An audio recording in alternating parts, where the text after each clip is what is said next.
Welcome to the Teenage Mutant Fight Club podcast. Yeah. Are you ready for an extraordinary journey? Let's go. All right. We've got two wild flash fiction stories Right. of teenage heroes uncovering hidden strengths, and they face unbelievable challenges. I love it. Now, forget everything you think you know. Okay. This isn't your average news feed. Wait. We're venturing deep into worlds of secret legacies, paper-turned power. You know we're going to spark your curiosity. Yeah. Maybe even give you a few aha moments. I love aha moments. Right. They're the best. So both these flash fiction stories, they're unique, Yeah. but in their own way, they take something ordinary, right? Yeah. Like a connection to the past or just a hobby, and it reveals all this unexpected power when these young characters face something extraordinary. So, first stop on this journey, we're going to a world filled with ancient temples Ooh. and maps that glow. Love it. We're going to be talking about the mystic mapmakers. Nice. Okay, it feels like we're stepping right into an adventure movie. I love it. We're going to explore how these young inheritors use their understanding to outwit treasure hunters Ooh. who aren't very sophisticated. Mhm. What does it really mean to inherit a legacy like this? Right. What kind of problems do they encounter? Interesting. And what makes a map that shimmers with paths of possibility so special? So, when we think about legacy with these mystic mapmakers, right, it's more than inheriting something like a map. It's inheriting a connection to generations past. Yeah. So Leah and her friends, they're not just holding an old piece of parchment. They're tapping into living history, a tradition of knowledge woven into the very stones of these ancient sites. That's really cool. The paths of possibility, it sounds like this map isn't just showing physical routes, but it's offering insights into potential actions and their outcomes. Wow. And all of it is rooted in the history. Okay, so it makes you think, right? It's not about knowing the terrain. Right. It's about understanding how history shapes the present. And these treasure hunters led by Corbin, they seem completely oblivious to that. Totally. They look at the ancient structures and they only see dollar signs. Yeah. They miss the rich language embedded within the temple. Exactly. So Corbin, he calls the murals myths and fairy tales. What? I know, right? That's so short-sighted. It is, and that's his flaw. He's operating under a very narrow definition of value and power. I see. He's so focused on material wealth, gold, jewels. But the true power is in the knowledge, the skills, the understanding that the mystic mapmakers have. He's missing the point. He is. It really highlights how our assumptions about what's important can blind us to other forms of value. That's so true. Now, it's not just Leah with this map. No. Each of the young map makers, they embody a specific inherited skill. Right. Yeah. So Sasha, she comes from a lineage of riddle weavers. Wow. And Mateo, he has this profound connection to the land itself. I love that. It's like they each hold a vital piece of a larger puzzle. Precisely. Yeah. So Sasha's mastery of verse and Mateo's sensitivity to the earth. Yeah. That's the multifaceted nature of this legacy, right? Right. It's not just about having the map. It's about knowing how to interpret the subtle language for the environment, how to wield words as tools, and how to perceive the shifts in their surroundings. It's about so much more than just what you see. Yes.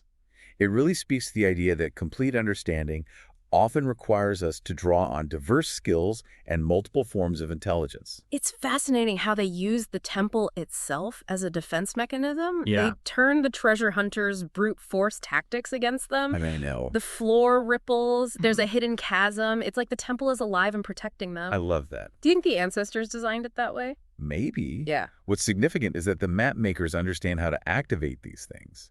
They don't overpower the treasure hunters with strength. They leverage their knowledge of the temple's secrets, hidden mechanisms. They use the inherent danger to outmaneuver their opponents. So it's about using your brain, not your brawn. Yes, it's a compelling example of how intellect and deep understanding can be far more effective than physical might. Absolutely. Now, they're guarding these aged star charts. Why are those so important? It makes us think about what treasure really means. It's not material riches. It's knowledge, Oh. maybe astronomical, scientific, or even philosophical understanding. That's been preserved across generations.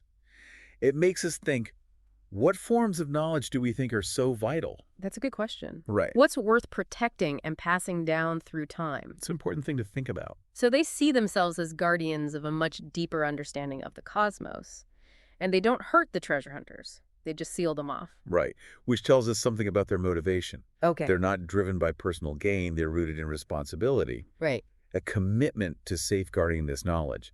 The idea that the temple resets, it suggests an ongoing cycle, a challenge and then guardianship. That's deep. So what's the core message from this flash fiction story? Yeah. About being an inheritor of a legacy, Right. navigating intricate puzzles, and the power of a map that reveals paths of possibility. What does it all mean? It underscores the power of inherited wisdom Okay. and the importance of understanding context. The mystic mapmaker's strength, it's not just magic. It's built on the insights and skills of those who came before them. True power isn't always flashy, but it's found in deep understanding and the ability to see what others miss. That makes me wonder about legacies, Yeah. both personal and collective. How do they shape our paths of possibility? That is a great question. All right, get ready for a 180. Okay. Our next flash fiction story is totally different.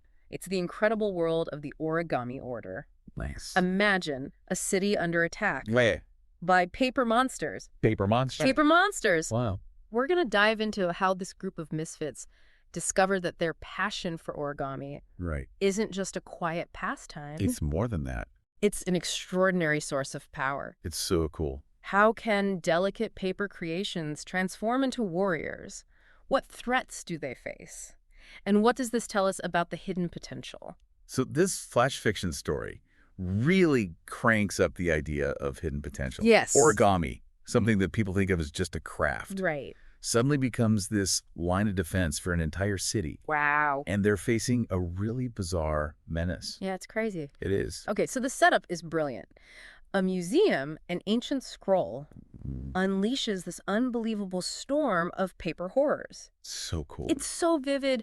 Snarling origami wolves, razor-sharp paper sparrows. Yeah, it's surreal. But it's captivating. It is. What's so fascinating is the contrast, right? Yeah. Between the fragility of paper and the sudden ferocity of these creatures. It's kind of scary. It is. And it makes us challenge our ideas about what's strong and what's vulnerable. The fact that the scroll is what starts this chaos tells us that even inert objects can hold unpredictable power. That's wild. It is.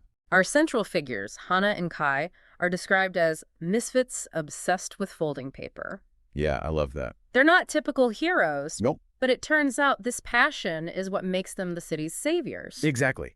This illustrates the inherent value in embracing our passions. Yeah. Even the ones that maybe seem unconventional or not widely understood. Like origami. Exactly.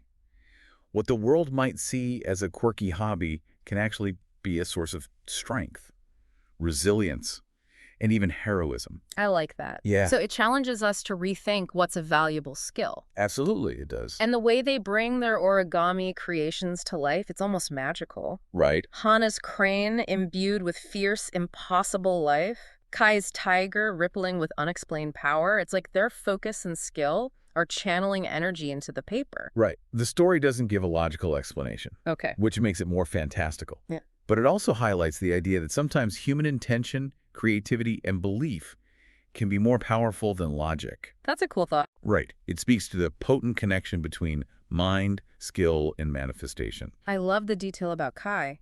He says his clumsy fingers were meant for keyboards, not cranes. Right. But in this crisis, he discovers an ability to fold and create. It's like the urgency unlocks a talent he didn't know he had. That's a really insightful observation. Yeah. It suggests that we might all have dormant capabilities that we only discover when we face challenges. Interesting. The pressure, the stakes, sometimes they force us to tap into reserves of creativity and skill, things we weren't even aware of. It's like we have hidden superpowers. Maybe we do. And it's not just Hana and Kai, it's others who love origami too. Yes. They join in, each contributing their unique folding styles. I love that. Anya with her butterflies, Ben with his origami shuriken stars. It becomes this collective defense. Yes. It shows the power of community. Right. What begins as individual passions becomes a collective force. Right. And it showcases the diversity of skills within a group. Not everyone approaches origami the same way, but each contribution is valuable. Totally. Now, the climax with the massive origami dragon. Yes. This incredible creature fueled by their collective will and the scroll's energy. The dragon is a symbol of amplified power. Oh, okay. It comes from collaboration I see. and unified purpose. Yeah. It's not just individual skill anymore. It's about their combined focus and intention. And the dragon doesn't destroy. Right. It folds the monsters back into harmless paper. It restores balance. Exactly. And it does it using the very art form that caused the chaos in the first place. That's so cool. It is. So as you reflect on this journey into the world of the origami order, what key insights does it offer, about hidden potential, about things we might overlook in our daily lives? It illustrates that strength and solutions can come from the most unexpected sources, I agree. even from something as simple as folded paper. It encourages us to broaden our understanding of power and recognize the potential in creativity, passion, Okay. and those skills that might seem trivial. Yeah. It's also a reminder that even those who feel like outsiders or misfits can become heroes. I love that. Yeah, So maybe think about the hidden strengths within your own interests. that's a great idea. As we come to the end of this Teenage Mutant Fight Club podcast journey, Right. what did you think of those stories? They were incredible. In one story, we saw how deep knowledge of ancient lore and a mystical map allowed the mystic map makers to turn a temple into their ultimate weapon. They were protecting those invaluable star charts. It makes you wonder what hidden histories or overlooked knowledge might hold more power than sheer force in our world. What does it mean to truly understand a place beyond just seeing it? And then we went to the unbelievable world of the origami order, where this delicate art of paper folding became the city's defense. I know, right? It's amazing. Who would have thought that creativity and a shared passion could manifest such power? Right. It makes you think, is there a hidden power in our own hobbies and passions just waiting to be unleashed? I hope so. Me too. So both the mystic map makers and the origami order faced adversaries who underestimated them. Yes. Blinded by greed or these conventional notions of strength, these stories remind us that true power often lies in knowledge, ingenuity, and the ability to see beyond the surface. So think about it. What maps guide you in your own life? What seemingly fragile skills or interests might possess unforeseen strength? It's something to think about. It is. We hope these journeys into flash fiction have sparked some new ways of thinking about challenges, legacies, and the hidden potential around us. Until our next exploration on the Teenage Mutant Fight Club podcast, keep those questions turning. And if you enjoyed these captivating stories of teenage heroes and underdog outcasts, be sure to rate and follow the show for more wild tales from the world of flash fiction. We'll see you next time. Yeah, see you next time.